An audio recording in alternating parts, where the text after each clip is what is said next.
If you're watching this with a chest that feels too tight, with a mind that keeps replaying a goodbye like a broken film reel, I want you to hear one thing first.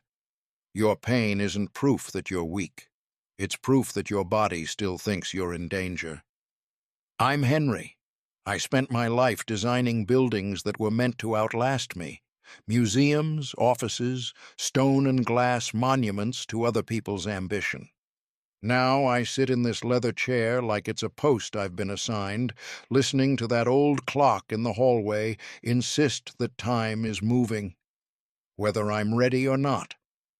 And I want to talk to you about breakups, the kind that leave you feeling like you lost your footing in the universe.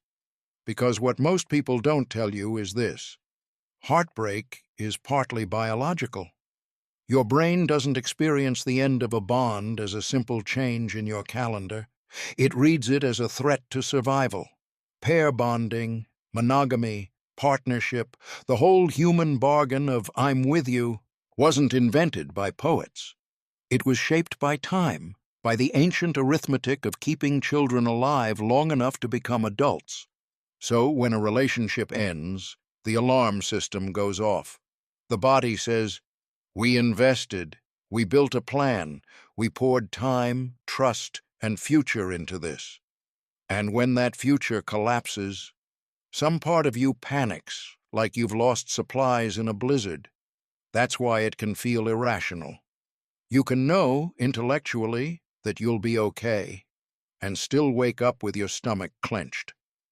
Biology doesn't care that you've got friends, a job, a therapist, a gym membership, and a calendar full of distractions.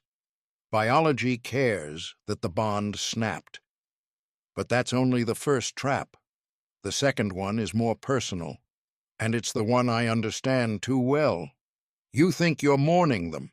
Sometimes you are, of course, but often, more often than we admit, you're mourning the version of yourself you built around them, the identity, the story, the ego. In the West, we like to pretend we're rugged individuals. We say we want love, but we also want autonomy. We want connection, but we also want our own voice. And then, quietly, we outsource that voice to a partner. We let the relationship become a mirror that tells us we matter. And when it ends, it isn't just a person walking away.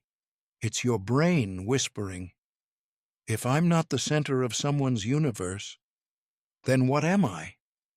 That's ego talking, not arrogance, necessarily. Ego in the simpler sense, the blind belief that we must be pivotal to be worthy. A breakup doesn't only remove a companion, it removes a role you played. It removes a stage you stood on. And if you built your sense of self there, the lights go out and you're left in the dark, blinking. I know because I built a whole life that looked impressive from the outside and still managed to feel like an empty room.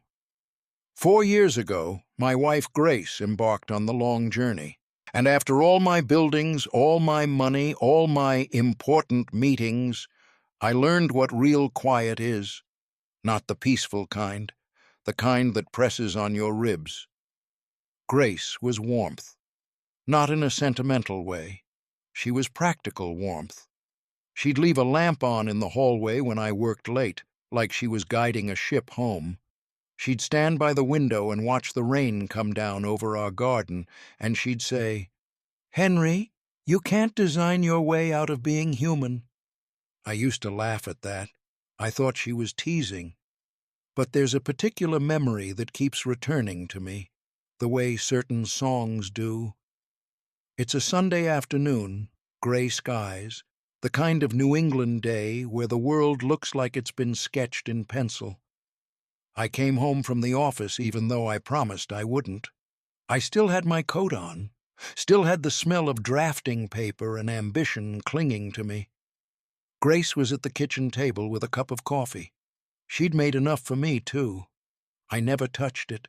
It went cold, like this one on my desk right now. She looked at me for a long time, not angry, not dramatic, just clear. And she said, You know what scares me?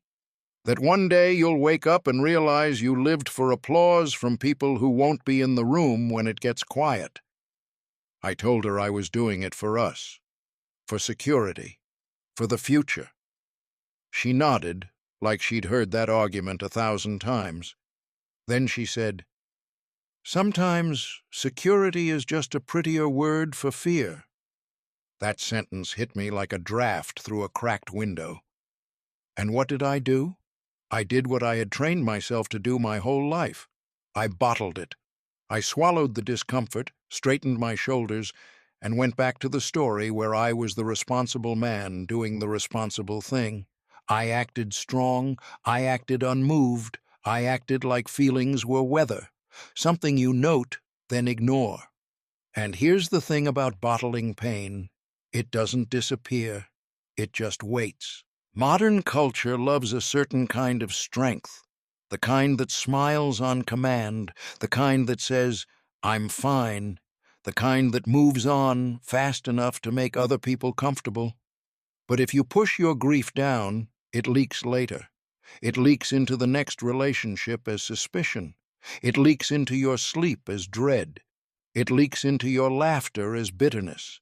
It leaks into your future. I see people after breakups like wind-up toys.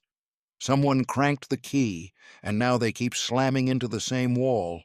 The same memory, the same conversation, the same, "If only I'd said," and "if only they'd understood," over and over, mechanically faithful to their own suffering. And right beside them, right beside you, maybe, there's an open door, a door to a life that's more honest. But the wind-up toy doesn't turn its head, because it's convinced the wall is the whole world. Or take another image. People think they're a pawn that got taken off the chessboard. They think, "I was moved, I was used, and now I'm out." But you are not the pawn, you're the chessboard. You are the one who contains the experience. You are the space where the game happens. A piece can be lost, yes. A plan can fail. But the board remains, and the board still allows 1,000 new moves. Then there's the most seductive trap of all, the luxury cage of the past. Nostalgia is a gold-plated prison. You decorate it with anniversaries, inside jokes, that one road trip, that one look across a room that made you feel chosen. You polish the bars until they shine, and you keep staring at them because they're beautiful. But the door is time-locked from the outside. That life cannot be re-entered, not in the way you want. And the longer you sit there, the more your present life, your only actual life, passes you by. Now listen to me carefully, because this is the part I wish someone had told me decades earlier. Independence is not the absence of love. It's the ability to remain yourself while loving someone. That's the paradox we're trapped in. We chase connection to find our voice, then we lose the connection, and we feel voiceless. Not because our voice is gone, but because we handed it over for safekeeping. So what do? You stop treating your pain as a verdict. You treat it as information. Your body is sounding an old alarm. Thank it, then remind it you're not in the wilderness. Your ego is begging to be the center of someone's universe. Tell it gently that being the center was never the goal. And your bottled grief is asking for air. Give it a name, give it a place, give it time. Sit with it like you'd sit with a friend on a hard day. No performance, no rushing, no pretending you're over it because the world doesn't like uncomfortable truths. I'm 91 now. The rain still falls, the clock still ticks, the chair still holds my weight, and some mornings I still reach, out of habit, toward a life that isn't here anymore. But I've learned this. You don't heal by erasing love. You heal by returning to yourself.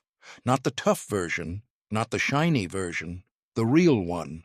So if you're in that raw, disorienting aftermath, if you feel rejected, unchosen, untethered, Remember, your pain has reasons, but it doesn't get to write your destiny.